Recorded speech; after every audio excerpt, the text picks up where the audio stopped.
Good morning. This is Tim Hallbach from the National Weather Service in La Crosse with your morning briefing for the winter weather expected on Tuesday.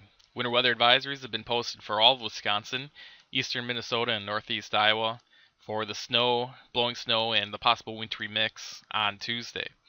Blizzard conditions are expected out across south central and the western Minnesota, where winds will be a little bit stronger and the snow will be fluffier for what falls on Tuesday morning. Here's the latest snowfall forecast. Generally 3 to 4 inches running from central Minnesota through the northern half of Wisconsin, with a little bit lower amounts as you go down south towards the Minnesota-Iowa border, where that wintry mix could be a little more prevalent down there on Tuesday morning. Here's a look at a snapshot at noon on Tuesday with our highest chances for what the precipitation is going to be. The top corner here is going to be with snow, so where it's reds and oranges, where we're more likely to see all snow at that point. Whereas further to the south, you can see here where we have some of these greens and yellows is some higher probabilities that we'll see freezing rain or sleet. And with those, we'll bring the snowfall totals down for Tuesday when we get the system to come through.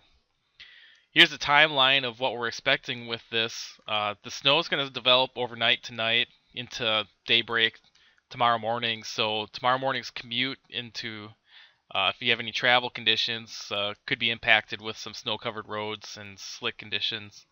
And then after that, once the snow winds down by the early afternoon hours, we'll get some stronger winds coming around to the northwest gusting at 30 to 40 miles per hour, and that could create some low visibilities along with some snow-covered roads with those strong winds.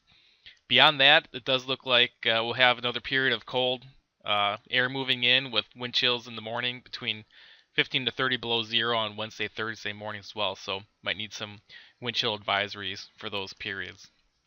Here's the main summary with the snow developing overnight tonight. The heaviest snow we're expecting to come through on Tuesday morning when the system moves through. And that's also our highest chance for seeing some of that wintry mix with the sleet or freezing rain as well across northeast Iowa and southern Wisconsin. Some of that blowing snow looks like it'll start up Tuesday afternoon as those winds come around to the northwest and going on into at least the early evening hours. But these snow amounts could change depending on where this system tracks. The further north it goes, the more likely the heavier snow will get pushed to the north as well, and we'll probably see a little bit more of that wintry mix then. So stay tuned to the latest forecast as we go through today and into Tuesday. But again, the winter weather advisory has been posted through all of Wisconsin and much of the area.